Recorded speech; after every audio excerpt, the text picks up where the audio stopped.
আসসালামু আলাইকুম। আমার এই মেশিনটা মানে কোথা থেকে কিনছি আমি অনেকে আমারে জিজ্ঞেস করছিল, মানে কয় টাকা দা কিনছি সেটাও জিজ্ঞেস করছিল। আজকে আমি সেটাই বলবো যে মেশিনটা আমি কোথা থেকে কিনছি, মানে কয় টাকা দা কিনছি, সবকিছু বিস্তারিত আজকে বলবো। এই মেশিনটা আছে 4টা বেলেট আর 2 হর্সের একটা মোটর আছে। এই মেশিনটা এখন মনে হয় 2 হর্সের চেয়ে বেশি পাওয়ারের মোটর আছে এখন আর কি।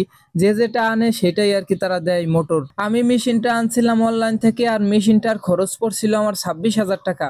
এখন আপনাদের যেখান থেকে ভালো লাগে মানে সেখান থেকে আনবেন। যদি আপনাদের কাছে বাজার থাকে মানে এরকম মেশিন পাওয়া যায়, সেখান থেকে আনবেন, সব থেকে ভালো হবে আর কি। সেটাই বর্তমান অনলাইনে মানে সবাই আর কি প্রতারণা একটু বেশি করে, তাই আপনারা যদি কারো কাছ থেকে আনেন ঠিক আছে, তাহলে সাবধানে আনবেন, মানে দেখে শুনে তারপরে আনবেন।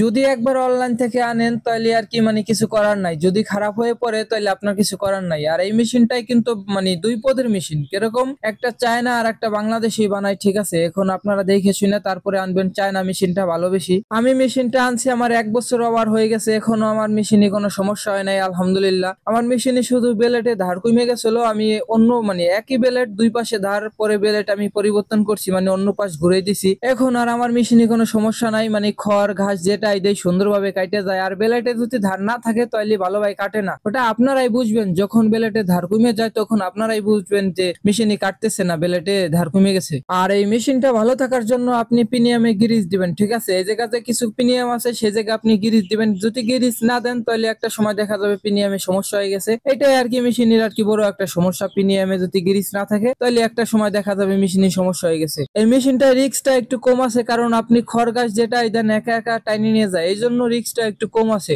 এই মেশিনের আমি বেলেট খুলে লাগাইছিলাম, তারপরে একটু সমস্যা হয়ে গেছে। সমস্যা বলতে খড় গুলো আগের মতো ছোট ছোট কাটে না, কিন্তু গাছটা ঠিকভাবেই কাটে। এই মেশিনের যে 4টা বেলেট আছে মানে বেলেট গুলো পাল্টানোর সময় খুব সূক্ষ্ম ভাবে লাগাইতে হয়, যদি একটু মানে কম বেশি হয় তাহলে খড় ঘাস যেটাই কাটেন আপনি ঠিকভাবে কাটবে না। মেশিনটা আসার পরে আমার খামারের ঘাস খড় কাটার কাজটা কমে গেছে অনেকটাই। আজকের ভিডিও আমার এই তেমনই শেষ। সবাই ভালো থাকবেন ও সুস্থ থাকবেন। আসসালামু আলাইকুম।